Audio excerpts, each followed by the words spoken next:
بسم اللہ الرحمن الرحیم۔ السلام علیکم، میں علی زاہد مان اور آپ دیکھ رہے ہیں میرا یوٹیوب چینل۔ بات کریں گے مولانا خادم حسین رضوی سے مولانا سعد رضوی تک کے سفر کی۔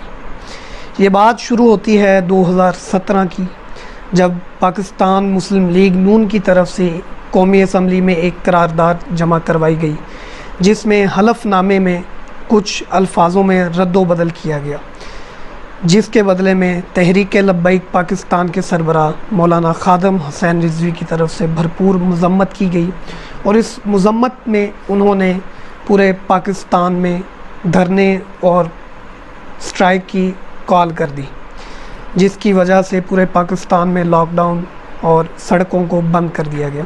اسی نتیجے میں پاکستان مسلم لیگ نون نے مذاکرات کرتے ہوئے، جس کے نتیجے میں مولانا خادم حسین رضوی سے مذاکراتی ٹیم پہنچی اور مذاکرات شروع ہوئے۔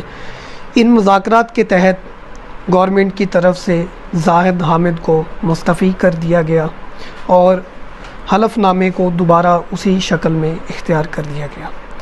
اس کے بعد 2020 جب فرانس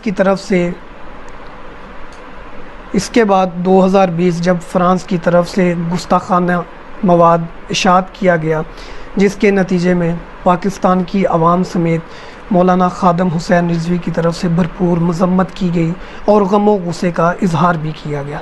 لیکن بات یہاں ختم نہیں ہوئی، تو مولانا خادم حسین رضوی نے پورے پاکستان میں دھرنے کی کال کر دی، جس کے نتیجے میں ہر شہر میں، پنجاب بھر میں احتجاج اور دھرنے شروع ہوئے۔ لیکن بات اس وقت تھی پاکستان تحریک انصاف کی۔ پاکستان تحریک انصاف نے مذاکرات کی کوشش کی اور مذاکرات کامیاب ہوئے۔ اس مذاکرات کے نتیجے میں یہ عمل سامنے آیا، فرانس کے سفیر کو ملک بدر کیا جائے گا، اور پاکستانی سفیر جو کہ فرانس میں تھا اسے واپس بلا لیا جائے گا، فرانس کی تمام تر مصنوعات کا بائیکاٹ کیا جائے گا، اور تحریک لبیک پاکستان کے جتنے بھی کارکنان ہیں ان سب کو رہا کیا جائے گا۔ یہ بات طے ہوئی اور 20 اپریل تک کا وقت لیا گیا کہ 20 اپریل تک کا وقت لیا گیا اور کہا گیا کہ اپریل تک تمام مذاکرات پر عمل کیا جائے گا، اور وقت آ پہنچا۔ اس سے پہلے کہ جنوری میں خادم حسین رضوی کے بیٹے سعد حسین رضوی کی طرف سے کال کی گئی، لیکن حکومت کی طرف سے کچھ وقت لیا گیا، لیکن 20 اپریل کو سعد حسین رضوی کی کال پر انہوں نے دھرنا دینا تھا، لیکن اس سے پہلے سعد حسین رضوی کو گرفتار کر لیا گیا۔ گرفتاری کے نتیجے میں پاکستان بھر میں تحریک لبیک پاکستان کے تمام کارکنان نے دھرنے شروع کر دیے، فسادات شروع کر دیے، جس کے نتیجے میں تمام سڑکیں بند کر دی گئیں، پولیس والوں پر تشدد کیا گیا، کچھ پولیس والے شہید کیے گئے، سرکاری املاک کو نقصان پہنچایا گیا۔